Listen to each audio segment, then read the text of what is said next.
Hey, I'm Father Robert from Gadget at thetechstop.net, the place where it's always time to get your geek on. And this is Interop Makes You Smarter. I'm here with Scott Leibrand. He's one of the engineering team leads from Interop. Thank you very much for being on camera. Now, something that we've heard a lot, ad nauseum almost, is this thing about, well, the internet's running out of space or the internet's running out of addressing. For those who are not in the know, what's the real deal? Well, the real deal is the internet is not coming to an end. We're running out of Internet Protocol version 4 addresses. So some history, the internet was created using Internet Protocol version 4, IPv4 back in the 70s. That had 4 billion addresses. Seemed like a lot at the time. Now we're running out of those. Okay. Well, which makes sense. So you go from 4 billion to 340 undecillion. Is that a real number? It is. Okay. What does that mean? Okay, give me a logical comparison. What is 344 undecillion? That's enough addresses to number nanobots to basically consume 40% of the mass of the Earth. So there's not a whole lot of likelihood of running out of Internet Protocol version 6 addresses on actual real devices. That's a lot. Yeah. If I'm starting to look at IPv6, what sort of challenges am I going to expect and what sort of advantages am I going to get other than a huge new pool of addresses? The number of addresses is the big thing, but there are also a number of new features in IPv6 that are going to start to become important as it becomes rolled out. There's some ability to do remote access to your enterprise without having to go through a VPN. Okay, Microsoft has a great product there that looks pretty promising. There's some security features that are built into the protocol. IPsec is no longer an add-on, things like that. Right.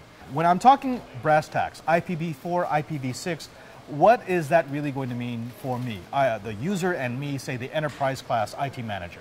Well, what it basically means for most people is that there will be clients out there, ISPs that can no longer grow their network using IPv4, they're going to start using IPv6. You're going to see this on the internet and trying to access your public-facing web servers, for example. So for an enterprise, the primary thing that they need to do right now is make sure that their public-facing resources are available over IPv6. I've heard about IPv6 for almost more than a decade now, and it's something that's sort of lurked in the background.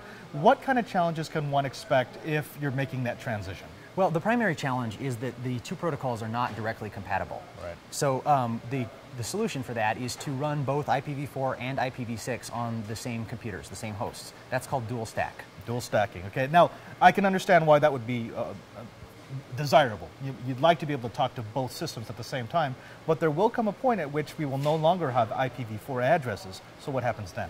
Well, when you run out of IPv4 addresses, there's going to be networks out there that have to go with V6 as their primary connectivity. That means you need to be able to talk to them.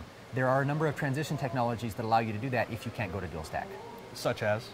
So the primary way to do that is using some sort of proxying. So if you're running a public-facing web host and you have a load balancer, for example, that load balancer can do IPv6 out to the clients, and it can do IPv4 back to the web server itself. Another option is to use a service, which is a CDN. So a company like Limelight or Akamai can speak V6 to the clients and talk V4 back to your server. Now, realistically, who is going to be affected the most by this transition? Eyeball networks, what we call the ISPs that turn up a large number of customers. They are using a lot of IPv4 addresses right now. When they can't get any more of those, they're going to have to switch to IPv6. They're going to be at the leading edge of this transition. Go to find further resources. I mean, where is a good location on the internet to find out what this is going to mean for eyeball networks? I think the best place to start is a site called getipv6.info. It's run by the American Registry for Internet Numbers, but it's a wiki, so it has contributions from industry veterans, from anybody who's got V6 experience. They've made that a good centralized resource to start with. Well, thank you very much, Scott. Thank you. This is Interop. That was IPv6. You've been learned. I'm Father Robert, and there's no Uber Geek without you.